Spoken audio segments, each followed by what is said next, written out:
वंदे वंदे भारत माता की, भारत माता की। मंच पर उपस्थित हमारे महाराष्ट्र सरकार के मंत्री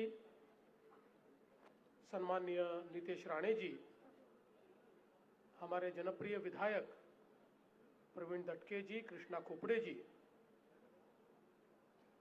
जिनकी संकल्पना से ये बहुत ही सुंदर वंदे मातरम उद्यान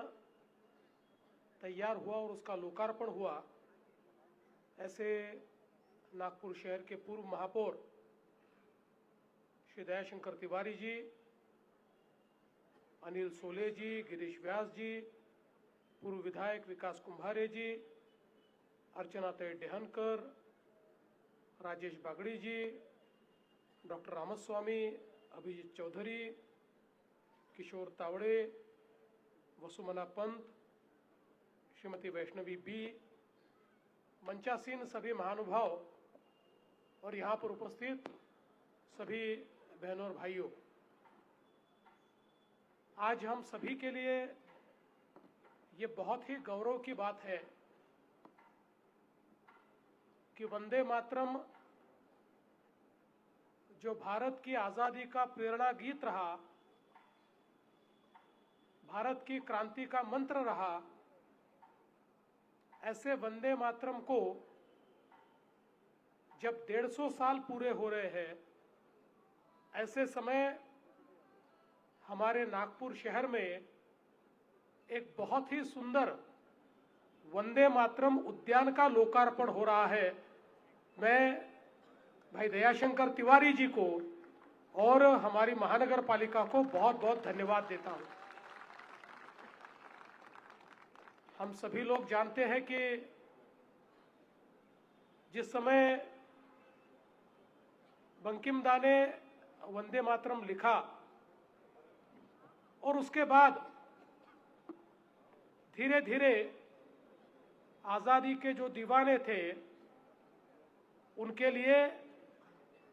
महामंत्र के रूप में ये गीत उनके दिल में बसने लगा और विशेष रूप से जब बंगाल को विभाजित करने का एक प्रयास किया गया और उस विभाजन के खिलाफ एक बहुत बड़ी सभा का आयोजन हुआ,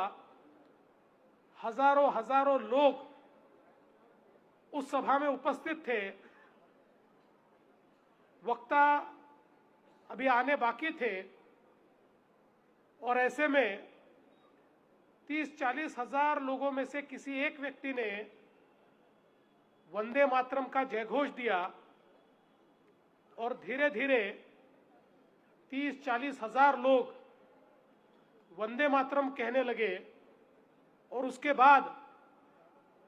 बंगाल के विभाजन के खिलाफ जो लड़ाई हुई, उस लड़ाई का मूल मंत्र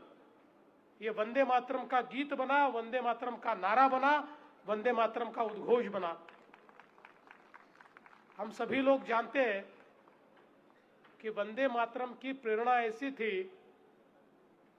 कि हमारे क्रांतिकारी फांसी पर जाते समय भी हिचकिचाते नहीं थे, गिड़गिड़ाते नहीं थे, तो बड़ी शान के साथ अपनी मातृभूमि को नमन करते थे और वंदे मातरम कहते हुए फांसी झूल जाते थे। और ये लाजमी है कि ऐसा हमारा ये गीत, ऐसा हमारा ये मंत्र, जिसको हम लोग इतने सालों से गाते भी हैं, बोलते भी हैं, उसके 150 साल पूरे होने के उपलक्ष्य में उसकी स्मृतियों को हम फिर एक बार जागृत करें, उस दृष्टि से एक बहुत ही सुंदर कार्यक्रम आज यहां पर आयोजित हुआ।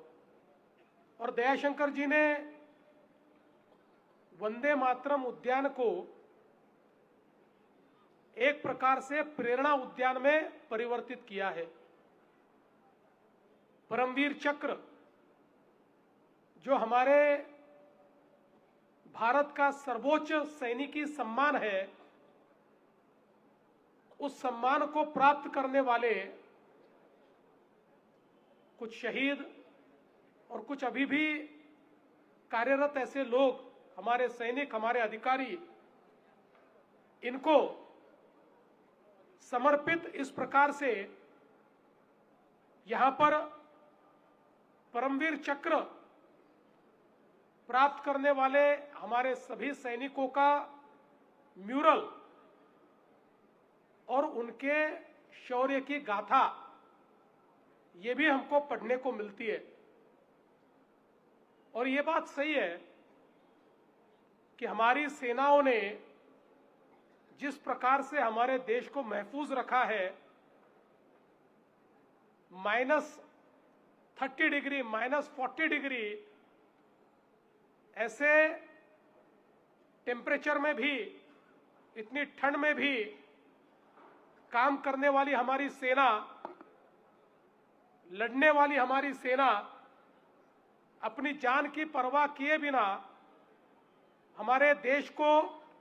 और हमारे तिरंगे को सम्मान मिलता रहे, इसलिए 24 घंटे काम करने वाली हमारी सेना, और चाहे वो सर्जिकल स्ट्राइक हो, एयर स्ट्राइक हो या ऑपरेशन सिंदूर हो, अपनी ताकत को दुनिया के सामने प्रदर्शित कर भारत एक मजबूत राष्ट्र है, इसको दुनिया के सामने प्रतिपादित करने वाली हमारी सेना, ऐसी सेना के हमारे इन वीरों को ये जो समर्पण इस उद्यान के माध्यम से दिया गया है, मैं सभी शहीदों को नमन करता हूं और जो आज भी हमारे साथ हैं उनको भी नमन करता हूं, और जो सैनिक हमारे कार्यरत हैं, जो हमारे पूर्व सैनिक यहां उपस्थित हैं, उन सबको हम सभी की ओर से मैं बहुत बहुत धन्यवाद देता हूं, क्योंकि उनके कारण आज हमारा देश सुरक्षित है, विकसित है और प्रधानमंत्री जी के नेतृत्व में दुनिया की चौथी सबसे बड़ी अर्थव्यवस्था हम बन पाए, क्योंकि हमारी सीमाएं सुरक्षित है। और मुझे इस बात का भी बहुत हर्ष है कि जैसे दयाशंकर जी, आपने यहां पर हमारे सभी परमवीर चक्र विजेताओं के म्यूरल्स लगाए हैं, हमारे प्रधानमंत्री जी ने अंडमान में जितने द्वीप हैं, जिन द्वीपों को हमने भुला दिया था, लेकिन प्रधानमंत्री जी ने कहा ये एक एक द्वीप हमारी सार्वभौमता का प्रतीक है,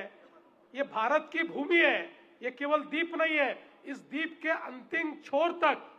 हमारा भारत बसता है। और इसलिए एक एक द्वीप को प्रधानमंत्री जी ने एक एक परमवीर चक्र से सम्मानित सैनिक का नाम दिया, और आज अंडमान में 24 द्वीप हमको दिखाई पड़ते हैं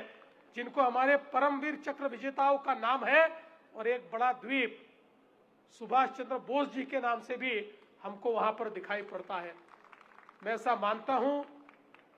कि जहां सैनिकों का सम्मान होता है वहीं पर शौर्य भी बसता है और वहीं पर स्वतंत्रता भी बसती है। मुझे इस बात की खुशी है कि पिछले समय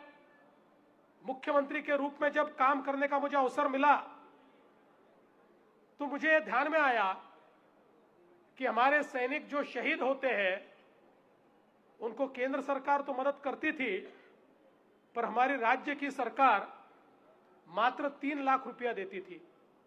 अब शहीदों के शहादत का मोल पैसे से तो नहीं हो सकता, लेकिन समाज और राष्ट्र को उनके परिवार के पीछे खड़ा होना ये भी बहुत महत्वपूर्ण है। इसलिए मैंने पहले निर्णय किया और 3 लाख रुपए की जगह हमारे शहीदों के परिवारों को 25 लाख रुपए मिलेंगे, ऐसा निर्णय किया। और उसके 1 साल बाद एक और निर्णय किया और 25 लाख की जगह हमने तय किया कि हमारे शहीदों के परिवारों को 1 करोड़ रुपया हम देंगे। और अब महाराष्ट्र ऐसा राज्य है कि जो 1 करोड़ रुपया देता है, हम लोग जमीन देते हैं और परिवार का जो सम्मान हम लोग कर सकते हैं ये करने का प्रयास भी हम लोग करते हैं। इसलिए मैं ऐसा मानता हूं कि एक प्रकार से हमारे सैनिकों का सम्मान इस वंदे मातरम उद्यान में हो रहा है और साथ साथ हमारी हिंदुस्तानी लाल सेना का इतिहास भी इस उद्यान में लगा है। दयाशंकर जी कह रहे थे कि हमारे हंसापुरी और बजेरिया से ही लाल सेना तैयार हुई। हंसापुरी और बजेरिया के लोग कितने क्रांतिकारी हैं आपको देखकर ही हमको ध्यान में आता है। लेकिन ये बात भी सही है कि एक बहुत बड़ा क्रांति का इतिहास इस हिंदुस्तानी लाल सेना ने लिखा और हमारे नागपुर के क्रांतिकारियों ने हमारे देश के स्वतंत्रता के इतिहास में जो योगदान दिया है, शायद हम लोग उस योगदान को भूल गए, लेकिन अब इस उद्यान के माध्यम से वो इतिहास भी हम लोगों को याद आएगा, वो इतिहास भी जागृत होगा और हमारे उन स्वतंत्रता संग्राम सेनानियों को भी हम लोग याद रखेंगे और उनसे एक बड़ी प्रेरणा हम लोग पाएंगे। मैं आज के इस मौके पर इतना ही कहना चाहता हूँ। आप लेजर शो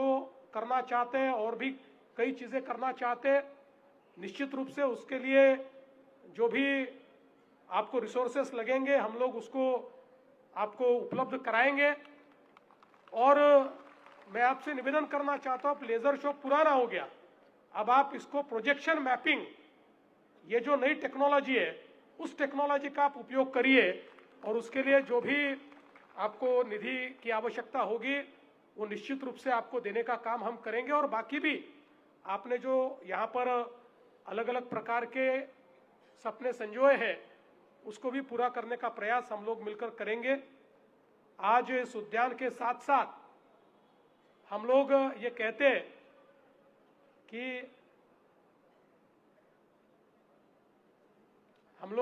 हैं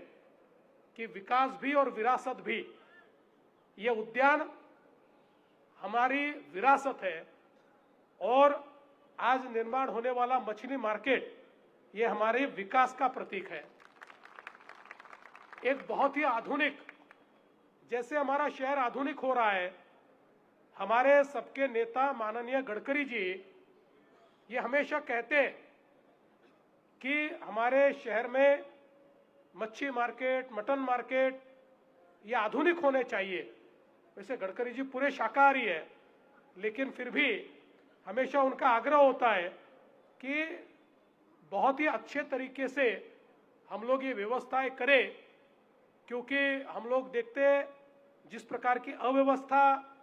जिस प्रकार की गंदगी ऐसी जगहों पर देखने को मिलती है, उससे कहीं ना कहीं लोगों के आरोग्य पर भी उसका एक गलत परिणाम होता है और हमारा स्वास्थ्य उसके कारण उसको भी हानि पहुंचती है। मुझे बहुत खुशी है और मैं हमारे नितेश राणे जी को बहुत बहुत धन्यवाद देना चाहूंगा कि उनके मंत्रालय ने नागपुर शहर के लिए एक बहुत ही आधुनिक, शहर का सबसे आधुनिक इस प्रकार का ये मार्केट तैयार करने का निर्णय किया है। और मुझे ऐसा लगता है कि आने वाले दिनों में जब ये मार्केट पूरा होगा तो निश्चित रूप से जो हमारे विक्रेता है उनको भी उसका फायदा होगा और जो खरीदार है उनको भी फायदा होगा। दयाशंकर जी ने अभी अभी मुझे एक चिट्ठी देकर कहा है कि इस मार्केट को नाथू बाबा का नाम दिया जाए, तो निश्चित रूप से उसके ऊपर हम लोग निर्णय करेंगे और उनका नाम उसको देने के संदर्भ में जो भी प्रक्रिया है उस प्रक्रिया को हम पूरा करेंगे। मैं आज के इस मौके पर फिर एक बार नागपुर महानगर पालिका, जिन जिन लोगों ने इसको बनाने में मेहनत की है, ऐसे सारे हमारे अधिकारी, इसके आर्किटेक्ट, इसके कॉन्ट्रैक्टर्स, इसके सारे निर्माता, सभी को बहुत बहुत धन्यवाद देना चाहूँगा। हमारे पूर्व विधायक और अभी के विधायक दोनों को भी बहुत धन्यवाद देना चाहूँगा। और विशेष रूप से जो हमेशा नई नई संकल्पनाओं को लाते हैं, और शायद नागपुर में बहुत सुंदर ऐसे उद्यान नागपुर शहर को देने का काम जिन्होंने किया, ऐसे हमारे दयाशंकर जी तिवारी, इनको मैं सबसे ज्यादा धन्यवाद देना चाहूंगा कि उनकी कल्पना ये हमेशा दुनिया से अलग होती है और उसका लाभ हमारे शहर को मिलता है। शहर के महापौर के रूप में भी उन्होंने बहुत अच्छा कार्य किया है, इसलिए मैं दयाशंकर जी का यहाँ पर विशेष रूप से अभिनंदन करता हूँ और अपने शब्दों को विराम देता हूँ। धन्यवाद। जय हिंद।